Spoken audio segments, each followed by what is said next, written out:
Have you ever found yourself reacting intensely to something that, on the surface, seems minor? Maybe a friend cancels plans at the last minute, and suddenly you're not just disappointed, you're overwhelmed by a deep, almost aching sense of abandonment. It's as if a small event has opened a much older wound, one that you can't quite see but can definitely feel. These moments can leave us confused, wondering why our emotions seem so much bigger than the situation at hand. Or maybe, even when life is calm and nothing is going wrong, you find it impossible to relax. There's a constant sense of unease, as if you're always waiting for the other shoe to drop. You might lie awake at night, your mind racing with worries that don't seem to have a clear source. This persistent anxiety can make it hard to enjoy peaceful moments because part of you is always bracing for something bad to happen. If you struggle to accept compliments, feel uncomfortable asking for help, or find it nearly impossible to say no without a wave of guilt, you're not alone. These are common experiences for many people, and they don't mean you're broken or flawed. In fact, they're often signs of deeper patterns that began long before adulthood. It's important to remember that these struggles are not a reflection of your worth. They're echoes of old survival strategies that once helped you cope. Today, we're going to explore the hidden ways childhood trauma can echo into adulthood, shaping our thoughts, feelings, and behaviors in ways we might not even realize. These echoes can be subtle, but they have a powerful impact on how we see ourselves and interact with the world around us. Trauma isn't always about obvious events like violence or loss. Sometimes it's about the things that didn't happen, the comfort that was missing, the safety that was never offered, or the validation that was withheld. These quieter forms of trauma can be just as impactful, leaving us with questions about our value and our place in the world. Sometimes what hurts the most is not what was done, but what was missing. The absence of comfort, the lack of safety, or the feeling that your emotions didn't matter can leave deep, invisible scars. These unmet needs can follow us into adulthood, showing up as a longing for connection or a fear of being vulnerable. Emotional neglect and chronic invalidation can shape the way we relate to others and to ourselves. When our feelings were dismissed or ignored as children, we may grow up doubting our own emotions, struggling to trust others, or feeling unworthy of love and support. These invisible wounds can make it hard to form healthy relationships or to feel comfortable in our own skin. These early experiences actually wire our brains and nervous systems, often in ways we don't recognize. The patterns we learned as children, how to protect ourselves, how to seek approval, how to avoid conflict, become automatic responses that shape our adult lives. Our brains adapt to what we needed to survive, but those adaptations can linger long after the original threat is gone. The effects of childhood trauma and neglect show up everywhere, in our relationships, our work, and our sense of self-worth. We might find ourselves repeating old patterns, struggling with boundaries, or feeling like we're never quite good enough. These challenges can be frustrating, but they're also understandable when we look at where they began. Let's walk through 10 subtle signs that your childhood may still be shaping your present. By recognizing these patterns, you can begin to understand yourself with more compassion and start to break free from the cycles that no longer serve you. Remember, this isn't about blame, it's about understanding. By shining a light on the echoes of childhood, we can begin to heal, grow, and create a future that feels safer and more connected.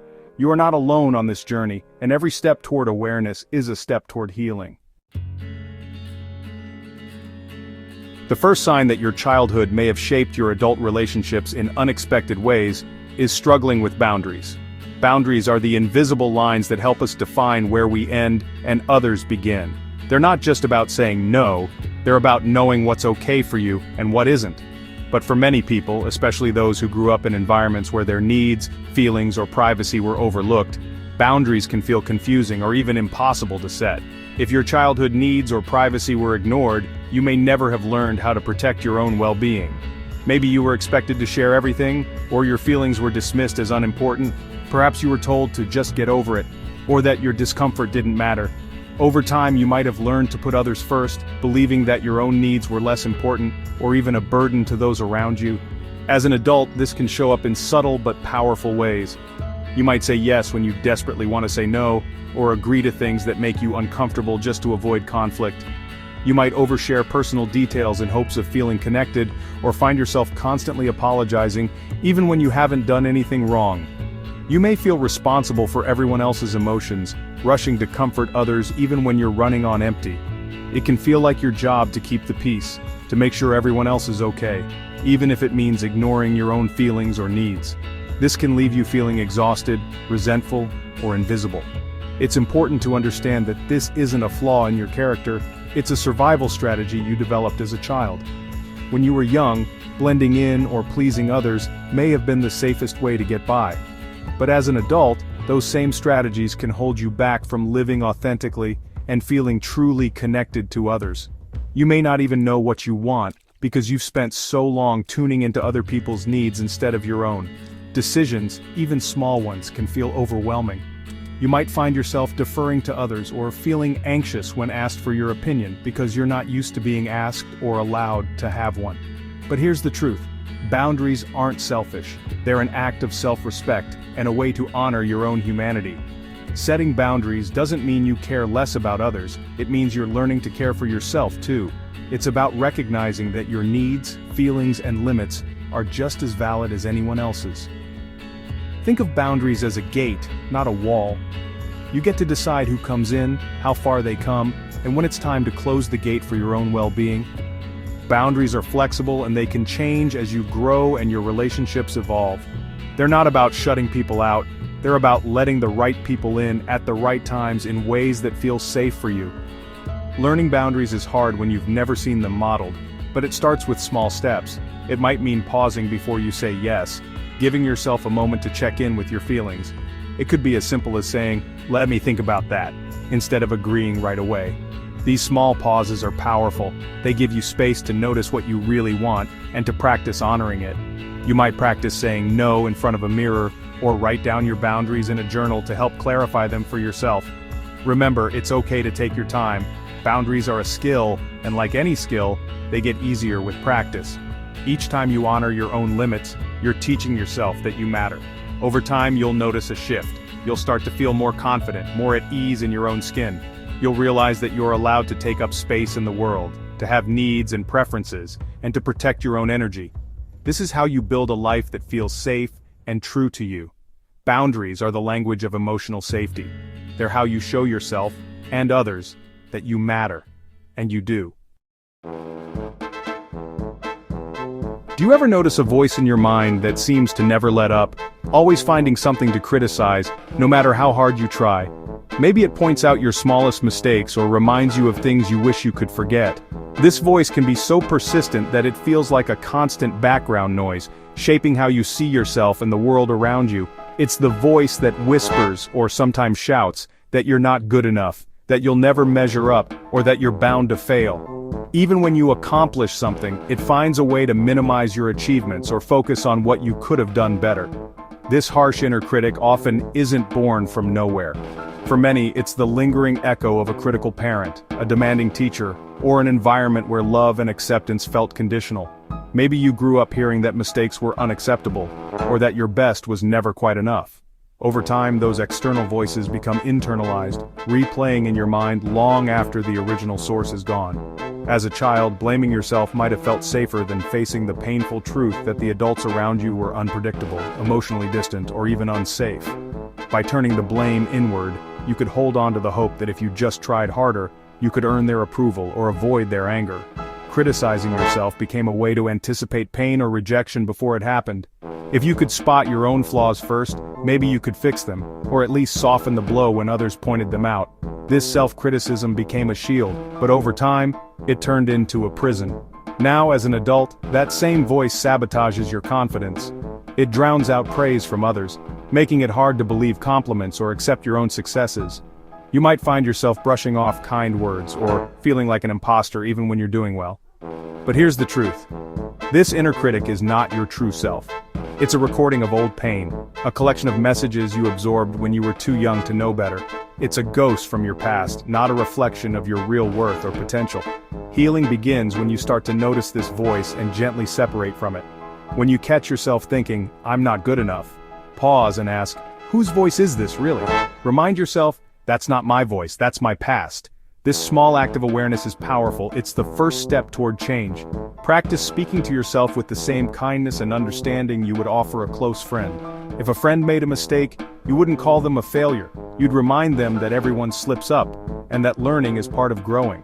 Try replacing harsh self-judgments like, "I'm a failure," with gentler, more truthful statements, "I'm learning and growing." Each time you do this, you're rewriting the script in your mind, making space for self-compassion and resilience. Remember, the inner critic is just a ghost from childhood, not a measure of your value. You are not defined by the old stories you were told or the mistakes you made when you were young. Awareness is the first step to change. When you notice the critic, you can choose to respond differently. You can choose to be gentle with yourself, to offer understanding instead of judgment. You have the power to rewrite the script. With patience and practice, you can quiet the inner critic and nurture a voice that supports and encourages you. Healing is possible, and it starts with a single, compassionate thought. Ever find yourself ruining good things, picking fights, procrastinating, or creating chaos when life is calm? If you grew up in unpredictability, your nervous system learned to expect crisis. Peace can feel unfamiliar, even threatening, so you subconsciously create chaos to return to what feels normal. Self-sabotage is often a way to regain control or confirm a belief that you don't deserve happiness. The urge to disrupt good things is a survival pattern, not a personal failing. Healing means teaching your body that safety and calm are real. Practice sitting with the discomfort of peace. Remind yourself, "I am safe, I'm allowed to be happy." You deserve good things even if they feel unfamiliar. With patience, you can break the cycle. Joy doesn't have to be scary. Do you feel driven to overachieve, not for joy, but to prove your worth? If love was conditional on achievement in childhood, you may have learned that success equals love. As an adult, this becomes perfectionism and workaholism, your self-worth tied to your latest accomplishment. The goalposts always move, and enough never arrives. This leads to burnout and emptiness. Healing means separating your value from your achievements. Practice resting, being imperfect, and asking, if I did nothing else, would I still be worthy of love? The answer is yes. Your worth is inherent, not earned. You can be loved for who you are, not just what you do. Rest is not laziness, it's healing. A deep fear of abandonment is another sign of childhood trauma. If you experienced emotional or physical absence from caregivers, your brain learned that connection is fragile. As an adult, this can show up as clinginess, constant reassurance seeking, or pushing people away before they can leave you. You might interpret small changes as signs you'll be abandoned. This fear is wired into your nervous system, not a reflection of reality. Healing means learning to reassure yourself and build secure attachment with yourself first. Therapy and self-compassion help you challenge the belief that you're destined to be left. Not every distance is abandonment. You can survive, even thrive on your own. You are never truly alone when you have your own back. Do you feel emotionally numb, like you're watching your life from a distance? This is often a trauma response called dissociation, a way your mind protected you from overwhelming pain. Over time, this coping mechanism can become a default, leaving you disconnected from feelings and even your body. You might describe yourself as not emotional, but it's really protective numbness. Relationships and joy can feel muted or out of reach. Healing means gently reconnecting with your emotions and body, often with the help of a trauma-informed therapist. Mindfulness, yoga, and somatic practices can help you feel safe in your own skin again.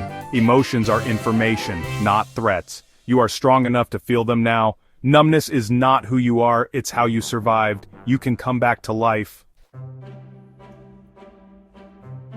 Do you say "I'm sorry" constantly, or feel like a burden for having needs? This often starts in childhood, when expressing needs led to conflict or withdrawal from caregivers. You learn to make yourself small, to avoid being too much. As an adult, you hesitate to ask for help or voice your needs, fearing you're inconveniencing others. Over-apologizing becomes a reflex, a way to keep the peace. This pattern isolates you and keeps your needs unmet. Healing means practicing small acts of assertion, stating your needs without apology. Your needs are valid, and you are not a burden. You deserve to take up space. You are worthy of care. Do you find yourself in unhealthy relationships, drawn to chaos or criticism?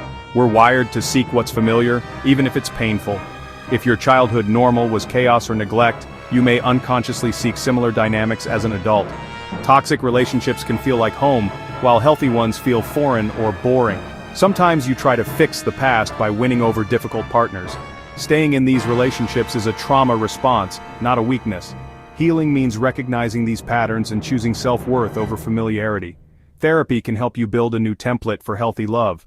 Love shouldn't hurt. You deserve safety and respect. You can break the cycle. Do you have large gaps in your childhood memories? This isn't just forgetfulness. It's often a defense called dissociative amnesia. When experiences are too painful, the brain locks away memories to protect you. As an adult, this can leave you feeling disconnected from your past or like your life started later. Sometimes body memories or strong emotions surface without clear reasons. These memories aren't gone, they're stored in your body and emotions. Healing doesn't mean forcing memories to return, but creating safety in the present. A trauma-informed therapist can help you process what surfaces gently. The goal is healing, not perfect recall. You survived, and that's what matters. Do you find it hard to trust, even when you want to? Trust is learned early, through consistent care. If your caregivers were unreliable or unsafe, your brain learned, people can't be trusted. As an adult, you might be hyper-independent, test others, or expect betrayal.